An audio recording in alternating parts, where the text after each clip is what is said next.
নমস্কার বন্ধুরা, আপনারা সবাই কেমন আছেন? আশা করি সবাই ভালো আছেন। তো আজকে মনটা খুবই ভালো লাগলো। কেন জানেন তো? ব্যালকনিতে যখন দাঁড়িয়ে আছি, আকাশটার দিকে তাকিয়ে তখন দেখছি যেন তুলো বিছানো আছে।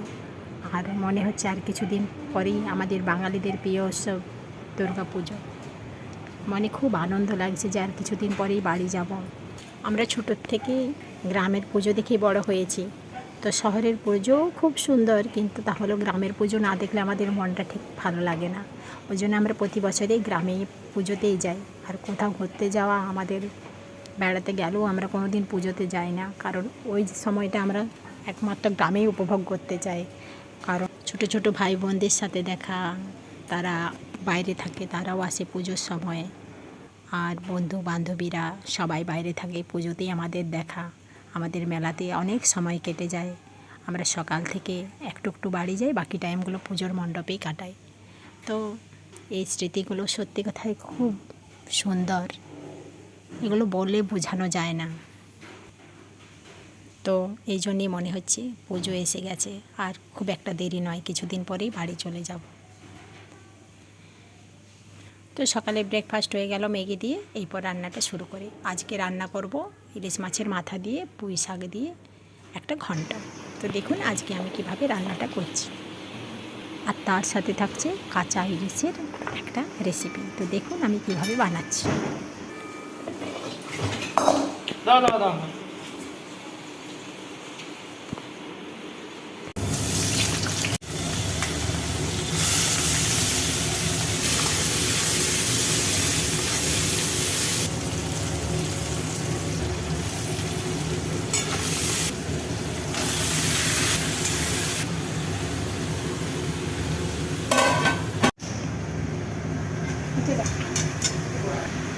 হ্যাঁ,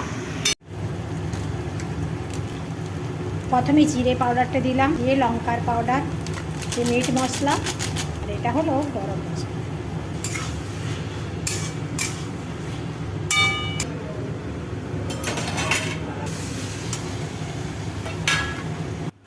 তো ইলিশ মাছের মাথা দিয়ে ঘন্টটি আমার পেয়ে গেল। এরপর কাঁচা ইলিশের যে রেসিপির কথাটি আপনাদেরকে বলেছিলাম, দেখুন এটা কিভাবে বানাচ্ছি। তো বিশেষ কিছু উপকরণ না দিয়েই বানাচ্ছি, হালকা গুঁড়ো পাউডার দিয়ে, একটু টমেটো, কাঁচা লঙ্কা। এই রান্নাটি কিছুই বিশেষ লাগে না, একটু জিরে পাউডার লাগে, একটু হলুদের পাউডার লাগে, আর একটু লঙ্কার পাউডার লাগে, আর সামান্য জল, কাঁচা লঙ্কা, টমেটো। এরপর একটু জল দিয়ে ওটাকে ঢাকা দিয়ে দিতে হবে, কিছুক্ষণ পরে নামিয়ে নিতে হবে। তো দেখুন এই ইলিশ মাছের নতুন একটি রান্না, আপনারাও করে দেখতে পারেন। এটি আপনাদের খুবই ভালো লাগবে, তবে এটা গরম ভাতের সাথে গরম গরম খেতে হবে, তাহলে খুব ভালো লাগে। তো দেখুন আমার আজকে ইলিশ মাছের রান্নাটি হয়ে গেল। কালারটিও খুব সুন্দর এসেছে, আর টেস্টিও কিন্তু খুব দারুণ। গরম গরম ভাতের সাথে খুবই ভালো লাগে, আপনারা করেও কিন্তু দেখতে পারেন। তো এবার আমার আর একটা কাজ বাকি, আজকে একটা নতুন রেসিপি দেখাবো আপনাদেরকে। এই যে দেখছেন, এটা আতপ চাল আমাদের বাড়ির, এটাকে ভিজিয়ে নিলাম। এরপর এটাকে ভিজিয়ে আমার 2-3 ঘন্টা থাকবে। এটা থেকে গুঁড়ি বানিয়ে আমি একটা আলাদা রকমের পিঠে বানাবো। তো চলুন আজকে আমার বাইরে যে কুকুরটি বসে আছে তাকে একটু দুধ ভাত আর রুটিতে খাইয়ে দিয়ে আসি।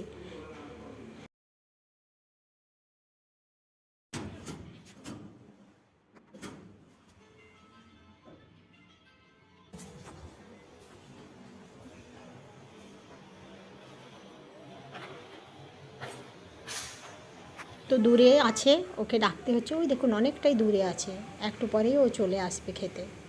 তো ওকে ডাকছি, ও এসে ঠিক খেয়ে চলে যাবে।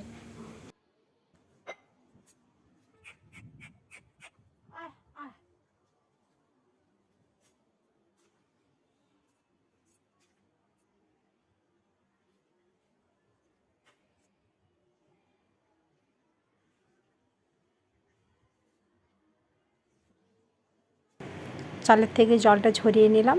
এরপর এটাকে আমি মিক্সিতে চালের গুঁড়ো বানাবো। এই গুঁড়িটি আমাদের একদম বাড়ির ঘরোয়া তৈরি, চালটিও আমাদের বাড়ির চাষের। এভাবে আমরা গুঁড়ি বানিয়ে আমরা পিঠে তৈরি করি। তো আজকের পিঠেটি হবে দুধ দেওয়া পিঠে। তো কীভাবে করছি দেখুন। প্রথমে আমি জল আর দুধ গরম করে নিলাম, ওর সাথে একটু চিনি দিয়ে দেব। চিনিটা দিয়ে দিয়েছি, তারপরে একদম গুলিয়ে নিয়ে তারপরে আমি গুঁড়িগুলো আস্তে আস্তে দিলাম। এরপরে একটা খোল তৈরি করব। এই খোলটাতে ঠান্ডা করে করে পুর দিয়ে দিয়ে আমি পিঠেটা বানাবো। তো দেখুন আমি কিভাবে এই পিঠেটা বানাচ্ছি।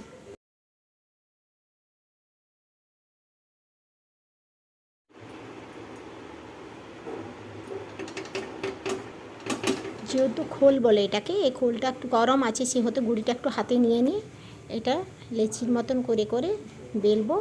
তারপরে আমি পুর দিয়ে দিয়ে পিঠেগুলো তৈরি করব। তো দেখুন আমি কিভাবে তৈরি করছি।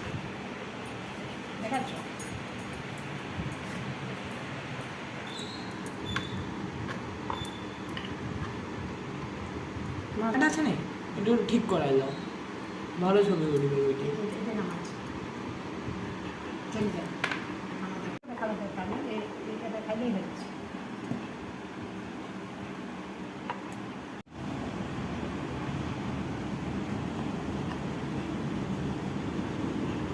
আর এটা দেখুন আমার বাড়ির তৈরি খোয়া ক্ষীর আগে দেখিয়েছি, এটা পুর দিয়ে দিয়ে আমি পিঠেটা তৈরি করব।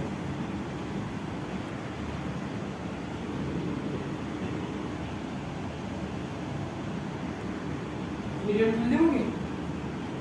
3000 টাকা হয়ে গেছে। করে লাগো যত করবে না। তাও দিচ্ছিলাম।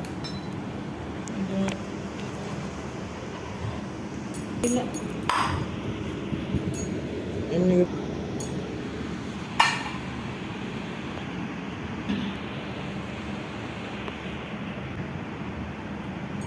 না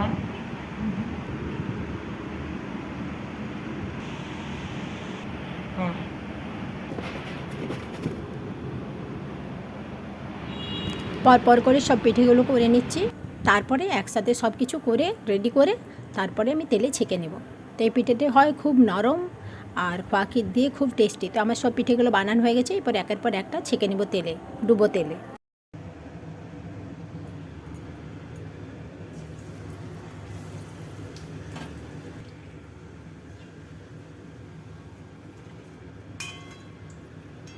তো এই পিঠেগুলি খুবই নরম হয়, আমরা এখানে করি মাঝে মধ্যে। আর আমাদের এখানে যারা এই পিঠেগুলো খায়নি তাদেরকে সবাইকে ফ্ল্যাটে বন্ধু বান্ধবীদেরকে সবাইকে একটু খায়, সবাই ভালো বলে। আর এই পিঠেগুলো আলু পোস্তর সাথেও খেতে ভালো লাগে, আর কষা করে যদি চিকেন করা হয় তার সাথেও কিন্তু ভালো লাগে। আপনারাও করে দেখতে পারেন। এত সুন্দর পিঠেগুলি হয়, খুবই নরম। তো দেখুন আমি একটা আপনাদেরকে ভেঙে দেখাচ্ছি যে কত নরম হয় পিঠেটা। একদম তুলতুলে পিঠে, একদম হাতে যেন একদম তুলোর মতন লাগে। আর খেতেও খুবই টেস্টি হয়, খালি মুখেও খেতে পারেন।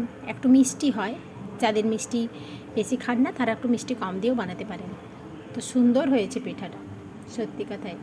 আজকের মতন ব্লগটা আমি এখানেই শেষ করছি। আবার দেখা হচ্ছে একটি নতুন ব্লগে।